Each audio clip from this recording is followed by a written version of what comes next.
It was late in the year 1864.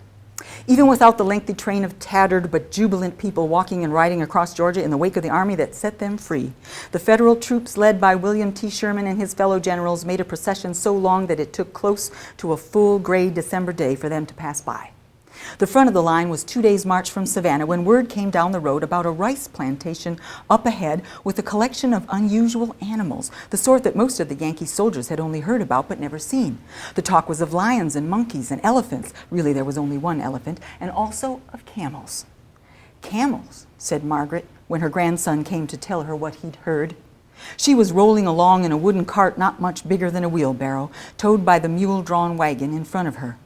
One of the Yankee soldiers had arranged the cart for Margaret in deference to her age and solemn attire.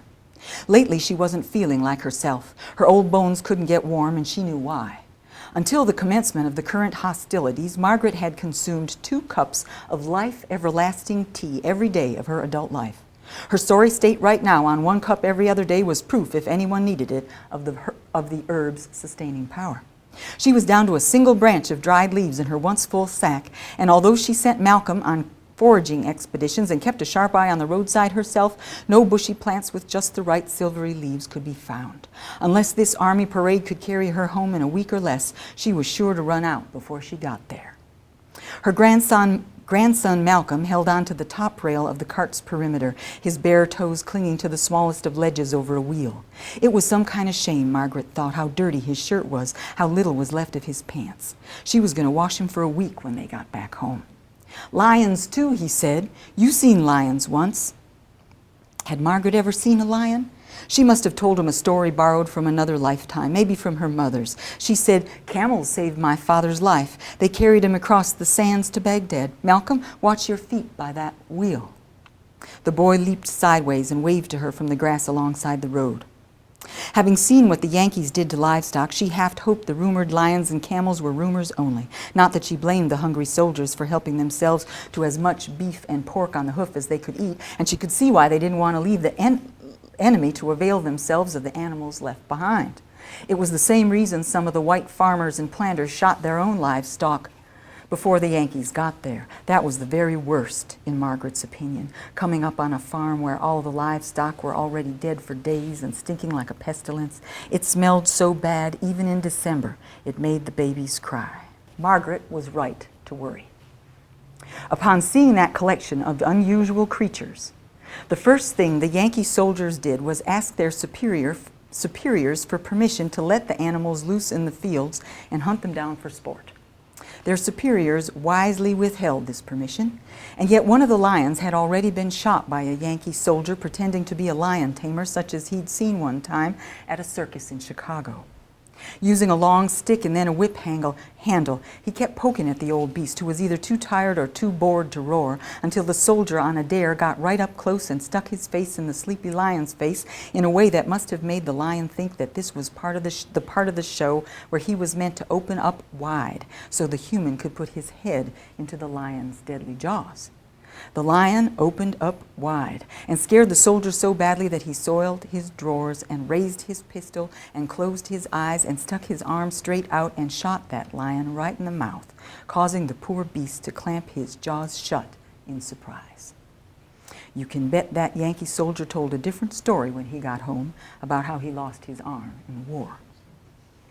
Malcolm came and told Margaret about it, his eyes brimming. "Oh, baby," she said, and he let himself be drawn into the folds of her dress, a long, loose dress of the same undyed homespun as her veil. She held him close and asked, "Is he shot dead?" Malcolm tilted his head back and looked up at his grandmother, suddenly hopeful. It hadn't occurred to him that the lion might be shot, but not dead. "You fetch me a cup of hot water," she said, handing him her tin mug, "and we'll go have a look." By the time Malcolm returned from the cook's wagon, walking as fast as he could with his eye on the cup, Margaret had replaced her brown homespun veil with a pale blue one that fell past her shoulders and was fixed so she could pull it across her face and keep it there. Margaret wore the blue veil as a sign of who she was, the daughter of Bilali Mahomet, faithful like her father to the prophet, in her heart slave to no one but God. Malcolm saw it as a sign that she had hopes for the fallen lion. He held the steaming metal cup and watched her pluck leaves of life everlasting from a dried branch and crumble them into the water, which immediately released a pungent and familiar smell. Malcolm breathed it in, and so did his grandmother, their two heads, one round and brown, the other draped in blue, bent over the rising wisps. She stirred it with her knife, took the cup from him, and loudly sipped 3 times before she gave it back. He took his sip without complaining, although he didn't like the mossy taste, only the comforting smell. The metal cup was perhaps a quarter full, and his nose was still crinkled, when to his surprise, Margaret crumpled the last leaves from her branch into the cup. Tamping the mixture into a paste, she said, "Thought we'd see if our lion friend needs a little life everlasting." She pulled the veil across her cheekbones and took Malcolm's hand. They passed wagons and horses and staring faces of every shade until they reached the fallen lion's cage. There, the crowd parted. Voices fell silent. Not one of them, not even Benjamin in his snowy white turban, had ever seen anyone quite like this solemn woman, so straight and tall that no one would ever guess her age at well past 80, her dark brown face half hidden by the pale blue veil. Margaret and Malcolm stopped at the end of the wagon cage, where 4 wooden steps led up to a door made of iron bars. Tall black Benjamin came forward with a big iron key. I skipped the part where you met Benjamin, who is the overseer of the plantation that the menagerie was from, and he too is Muslim and wears this kind of famous for his white, very white turban. He bowed to her and said, "Allahu Akbar." Margaret's hand went to her heart, or so it appeared. Malcolm knew what she was really reaching for. Under her dress, inside a homespun bag that she wore on a cord around her neck, were the pages her father had given to her before he died, pages from an ancient book written in the language of the prophet. Allahu Akbar, Margaret agreed, and she added, significantly, that God was also merciful. Then she lifted her skirts ankle high, and her bare feet climbed the steps into the cage.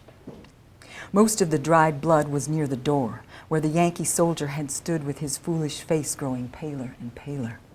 The crowd that watched Margaret step neatly around the bloodstains on the floor had witnessed the incident. They had all heard the shot. They had seen the lion fall. They held their breath as Margaret laid her hand on the lion's head and buried her fingers in his mane and leaned to put her veiled face next to his ear. Only those closest to the iron bars heard her say softly, "Old lion, my mother knew your mother. How long have I waited to meet you?" When she told them, as she crouched beside the beast, that the lion was not dead, they did not believe her. They watched her scoop the paste from the tin cup and apply it to the lion's cheek in a fleshy pad of muscle just below the temple, a spot almost hidden by his mane. She straightened up slowly, and even as she told them that the lion would soon awaken, though he would not be in the best of moods, the crowd began to murmur. Everyone had seen the right ear twitch. Well, some saw the left. Margaret exited the wagon cage with dignity, but no dawdling. Word came around later that General Sherman wished to meet the lady with the veil. Thank you very much.